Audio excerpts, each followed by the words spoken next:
Welcome to our channel. Today we how to track marketing campaign results using analytics, beginner guide step by step clearly. To track marketing campaign results using analytics, start by defining your campaign goals. Clearly outline what you want to achieve, such as increasing website traffic or generating leads. Next, select the right analytics tool for your needs. Popular options include Google Analytics, HubSpot, and Adobe Analytics. Once you have chosen a tool, set up your account and configure your tracking settings.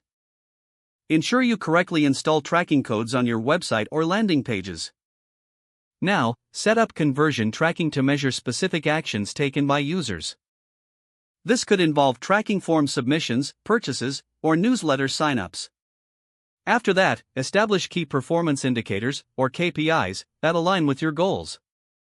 Common KPIs include click-through rates, conversion rates, and return on investment. Once your analytics setup is complete, launch your marketing campaign. During the campaign, monitor your analytics dashboard regularly for real-time data. This will allow you to make adjustments if necessary. After the campaign concludes, gather all relevant data for analysis. Take time to analyze the collected data against your initial goals and KPIs. Look for patterns and trends that indicate what worked well and what did not. Utilize visualization tools like charts and graphs to better understand your results. Finally, compile your findings into a report to share with your team.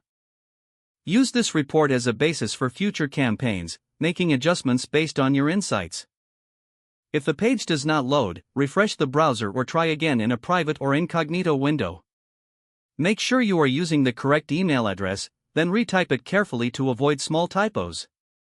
If your password is not accepted, use the reset option and create a new strong password you can remember. Check your spam folder for verification or security emails, then complete any requested confirmation steps. Enable two-factor authentication if available to improve account security and reduce unauthorized access risk. After signing in, review your profile details so your contact information and settings are accurate and current. If you see an error message, note it down and try again after restarting your device and internet connection. Log out when you finish, especially on shared devices, to keep your account and payment information secure. If the page does not load, refresh the browser or try again in a private or incognito window. Don't forget to like this video and subscribe to our channel for more step-by-step tech guides.